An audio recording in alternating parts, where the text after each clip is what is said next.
नमस्कार दोस्तों, कौटिल्य सत्य एजुकेशन में आप सभी का स्वागत है और मैं हूं सत्येंद्र कुमार। दोस्तों आज है 2/6/2020 मतलब कि जून महीना चल रहा है और जून महीना का दूसरा दिन है। तो आज से कि जितने भी रिलेटेड क्वेश्चंस करंट अफेयर्स के बने हैं आप सभी को इस वीडियो के माध्यम से बताया जाएगा। तो दोस्तों आपने अभी तक अपना चैनल को सब्सक्राइब नहीं किया है तो सब्सक्राइब कर लीजिए और बेल आइकन को प्रेस कर लीजिए ताकि जब भी कौटिल्य सत्य एजुकेशन वीडियोस अपलोड करता है तो आपको नोटिफिकेशन के साथ अपडेट मिलता रहेगा। तो चलिए स्टार्ट करते हैं। पहला प्रश्न, बीसीसीआई ने वर्ष 2020 राजीव गांधी खेल रत्न पुरस्कार के लिए किस खिलाड़ी का नाम नामांकित करने की घोषणा की है? तो रोहित शर्मा। चलिए मुख्य पॉइंट, भारतीय क्रिकेटर टीम के ओपनर रोहित शर्मा का नाम बीसीसीआई ने 2020 के लिए नामांकित किया है। साथ ही ईशांत शर्मा, शिखर धवन और महिला टीम की खिलाड़ी दीप्ति शर्मा का नाम भी अर्जुन अवार्ड के लिए नामांकित किया है। चलिए मुख्य पॉइंट नंबर 2, अर्जुन पुरस्कार खिलाड़ियों को दिए जाने वाला एक पुरस्कार है जो भारत सरकार द्वारा खेल के क्षेत्र में उत्कृष्ट प्रदर्शन के लिए दिया जाता है। इस पुरस्कार का प्रारंभ 1961 में हुआ था। पुरस्कार स्वरूप 5 लाख रुपए की राशि, अर्जुन की कांस्य प्रतिमा और एक प्रशस्ति पत्र दिया जाता है। चलिए प्रश्न नंबर 2, कोरोना वायरस के बीच किस कंपनी ने 2 इंसानों को अंतरिक्ष भेजकर इतिहास रच दिया? तो स्पेस एक्स जो कंपनी है वो अमेरिका की कंपनी है। चलिए मुख्य पॉइंट को देखते हैं।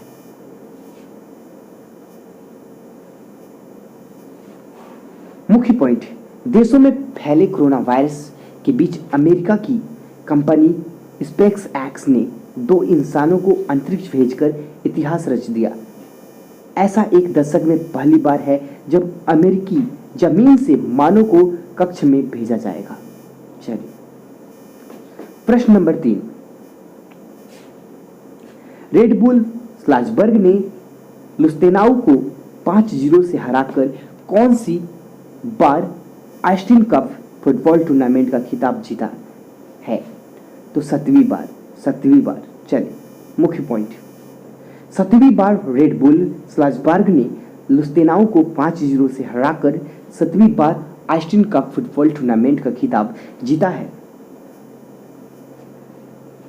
इस जीत के बाद स्लाजबर्ग ने टीम के खिलाड़ियों ने सोशल डिस्टेंसिंग के नियमों का पालन करते हुए जश्न मनाया था। चलिए प्रश्न नंबर 4, केंद्र सरकार ने गाइडलाइन जारी करते हुए राज्य और पेरेंट्स की सलाह के बाद शिक्षण स्थान खोलने पर फैसला लेने की घोषणा की। तो जुलाई 2020। चलिए मुख्य पॉइंट, जुलाई 2020 केंद्र सरकार ने गाइडलाइन जारी की करते राज्य और पेरेंट्स की सलाह के बाद इस वर्ष जुलाई में शिक्षण स्थान खोलने पर फैसला लेने की घोषणा करेगा। हाल ही में सरकार ने लॉकडाउन 5.0 घोषणा की है जिसे अनलॉक 1 नाम दिया गया है। चलिए प्रश्न नंबर 5, एशियाई विकास बैंक ने राज्य में सड़क परियोजना के लिए 17.7 करोड़ $17.7 करोड़ के ऋण को मंजूरी दी। तो महाराष्ट्र क्या होगा आंसर? महाराष्ट्र। चलिए मुख्य पॉइंट को भी देख लेंगे। मुख्य पॉइंट, एशियाई विकास बैंक ने राज्य में सड़क परियोजना के लिए 17.7 करोड़ डॉलर की ऋण को मंजूरी दे दी है। इस सड़क पर परियोजना के तहत राज्य के 2 प्रमुख जिला सड़कों और राजमार्गों को दोहरी लेन का बनाया जाएगा। 2 लाइन बनाया जाएगा। चलिए प्रश्न नंबर 6, विश्व तंबाकू दिवस, ध्यान दीजिएगा, विश्व तंबाकू निषेध दिवस कब और क्यों मनाया जाता है? 31 मई को मनाया जाता है। ध्यान दीजिए, मुख्य पॉइंट्स को देखेंगे। प्रत्येक साल 31 मई को विश्व तंबाकू निषेध दिवस वर्ल्ड नंबर तंबाकू डे मनाया जाता है।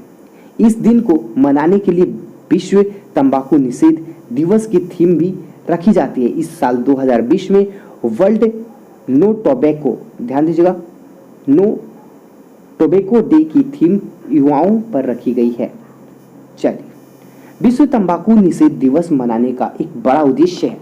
इस दिन तंबाकू या इसके उत्पादों के उपभोग पर रोक लगाने या इस्तेमाल को कम करने के लिए लोगों को जागरूक किया जाता है, ताकि धूम्रपान स्वास्थ्य के लिए हानिकारक जैसी लाइनें सिर्फ सुनने या पढ़ने तक ही सीमित न रह जाए।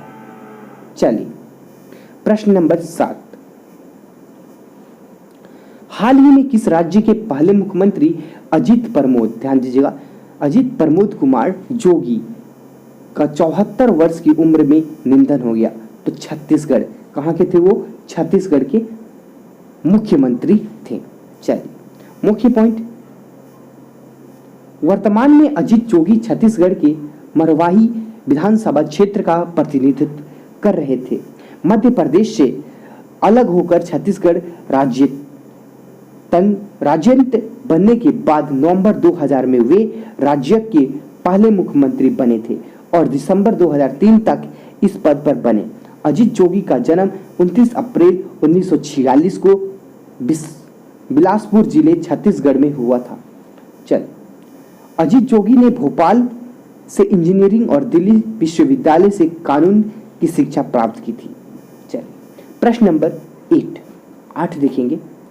विश्व दुग्ध दिवस निम्न में से किस दिन मनाया जाता है? तो 1 जून को मनाया जाता है। 1 जून को मनाया जाता है। मुख्य पॉइंट, हर साल 1 जून को विश्व दुग्ध दिवस वर्ल्ड मिल्क डे मनाया जाता है। बहुत सारे देशों के सहभागिता से पूरे विश्व में 2001 में पहली बार विश्व दुग्ध दिवस मनाया गया था। विश्व दुग्ध दिवस का उद्देश्य मानव जीवन में दूध और दूध उत्पादों के महत्व के बारे में लोगों में जागरूक करना है। दूध से आपकी सेहत को मिलने वाले फायदे के बारे में आम जनता, ध्यान दीजिएगा, आम जनता की जागरूकता बढ़ाने के लिए विश्व दुग्ध दिवस मनाया जाता है। चलिए, प्रश्न नंबर 9, केंद्र सरकार ने वर्ष 2020-21 के लिए छत्तीसगढ़ के लिए जल जीवन मिशन के तहत कितने करोड़ रुपए मंजूरी किए हैं? तो 445 करोड़ रुपए। कितने करोड़ रुपए? 445 करोड़ रुपए। चलिए, मुख्य पॉइंट, केंद्र सरकार ने वर्ष 2020-21 के लिए छत्तीसगढ़ के लिए जल जीवन मिशन के तहत 445 करोड़ रुपए मंजूरी किए हैं। साल 2023 से लेकर 2024 तक छत्तीसगढ़ राज्य के सभी घरों में नल का जल कनेक्शन प्रदान करने के लिए इस फंड का उपयोग किया जाएगा। सरकार के अनुसार राज्य में 45 लाख घर हैं। इनमें से 20 लाख परिवारों को इस मिशन के तहत नल का जल कनेक्शन प्रदान किया गया है। चलिए, प्रश्न नंबर 10, हाल ही में किस भाषा के मशहूर लेखक और व्यंग्यकार, ध्यान दीजिएगा, व्यंग्यकार मुश्ताब हुसैन का हाल ही में 83 वर्ष की उम्र में निधन हो गया? 83 वर्ष की उम्र में निधन हो गया। तो क्या था? उर्दू। ठीक है, उर्दू। चलिए, मुख्य पॉइंट, मुश्ताब हुसैन अपने व्यंग्य लेखन के लिए काफी जाने जाते थे और उर्दू अखबारों में लिखे गए उनके स्तंभ काफी चर्चित थे। मुश्ताब हुसैन का जन्म 15 जुलाई 1936 को हुआ था। उर्दू साहित्य में मुश्ताब हुसैन के योगदान को देखते हुए उन्हें साल 2007 में पद्मश्री सम्मानित किया गया था। पद्मश्री से सम्मानित किया गया था। वे उर्दू के पहले व्यंग्यकार थे जिन्हें पद्म सम्मान मिला था, जिन्हें सबसे पहले पद्म सम्मान मिला था। चलिए, प्रश्न नंबर 11, हाल ही में किस राज्य सरकार द्वारा राज्य में देश के अन्य हिस्सों में लौटे कुशल श्रमिकों को रोजगार के अवसर उपलब्ध कराने के उद्देश्य से रोजगार सेतु योजना की घोषणा की गई है? तो मध्य प्रदेश में घोषणा की गई है। चलिए मुख्य पॉइंट, राज्य सरकार का प्रयास है कि मध्य प्रदेश में सभी कुशल श्रमिकों को एक मंच एकत्रित किया जाए और इसके पश्चात इन्हें उन लोगों के साथ जोड़ा जाए जिन्हें इस कौशल की आवश्यकता है। इस प्रकार राज्य सरकार श्रमिकों और नियोक्ताओं के बीच एक सेतु के रूप में कार्य करेगी ताकि दोनों को लाभ मिल सके और राज्य की अर्थव्यवस्था में भी सुधार हो सके।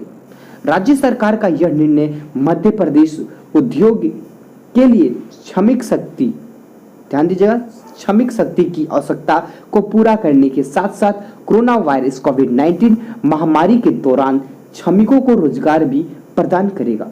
चलिए 12, हाल ही में किस राज्य के बोडलैंड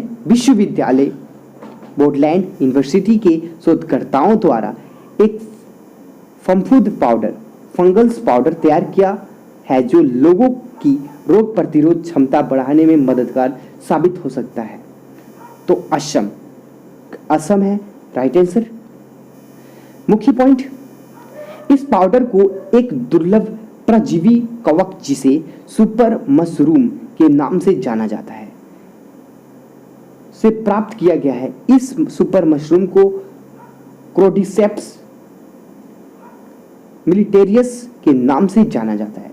सुपर मशरूम को 800 सी तापमान पर हिमसुकन प्रक्रिया द्वारा इसे फंफूद पाउडर को प्राप्त किया गया है। चलिए डेली करंट अफेयर्स 2 जून 2020 आप सभी को बताया गया। टोटल 12 क्वेश्चंस बताए गए दोस्तों, बहुत ज़्यादा इंपॉर्टेंट प्रश्न है ये। दोस्तों अभी तक आपने अपना चैनल कौटिल्य सत्या एजुकेशंस को सब्सक्राइब नहीं किए हैं तो सब्सक्राइब कर लीजिए और बेल आइकन को प्रेस कर लीजिए। बहुत सारे इंपॉर्टेंट प्रश्न मैंने आप सभी को बताया। मैं आशा करता हूं कि आप सभी को वीडियोस काफ़ी ज़्यादा पसंद आया होगा, तो प्लीज़ वीडियो को लाइक कर दीजिएगा और चैनल को सब्सक्राइब कर लीजिएगा और अपने दोस्तों के पास ज़रूर से ज़रूर शेयर कीजिएगा।